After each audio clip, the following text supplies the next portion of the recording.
শবে বরাত, ক্ষমার রাত, রহমতের রাত, নাজাতের রাত। কিন্তু জানেন কি, এই মহিমান্বিত রাতেও কিছু মানুষ আছে যাদের দিকে আল্লাহ তাআলা তাকান না, যাদের গুনাহ মাফ করা হয় না।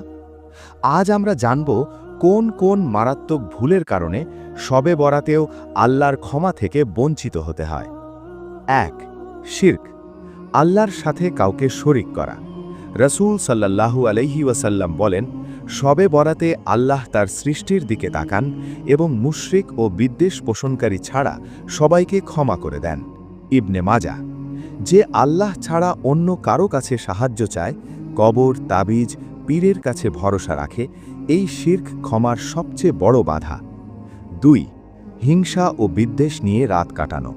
ভাইয়ের সাথে কথা বন্ধ, আত্মীয়ের প্রতি ঘৃণা, হৃদয়ে জমে থাকা হিংসা, এই বিষ মানুষকে ক্ষমা থেকে দূরে রাখে। যার অন্তর পরিষ্কার নয়, তার আমলও আল্লাহর কাছে গ্রহণযোগ্য হয় না। ৩. আত্মীয়তার সম্পর্ক ছিন্ন করা। যে আত্মীয়তার সম্পর্ক কেটে রাখে, তার জন্য জান্নাতের দরজাও বন্ধ হয়ে যায়।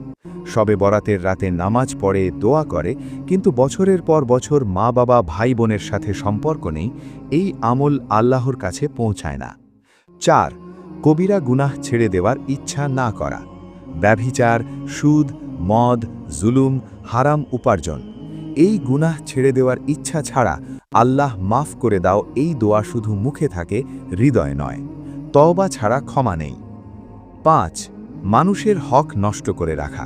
কারো টাকা মেরে রাখা, কারো সম্মান নষ্ট করা, কারোর চোখের পানি ফেলা।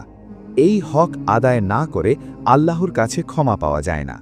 প্রথমে মানুষের কাছে ক্ষমা চাইতে হবে, তারপর আল্লাহর কাছে। শবে বরাত শুধু নামাজের রাত নয়, এটা মন পরিষ্কার করার রাত। আজই সিদ্ধান্ত নিন, শিরক ছাড়ব, বিদ্বেষ ছাড়ব, সম্পর্ক জোড়া লাগাবো, হারাম ছাড়ব, মানুষের হক আদায় করব। তাহলেই এই শবে বরাত আপনার জন্যও হবে নাজাতের রাত, ক্ষমার রাত।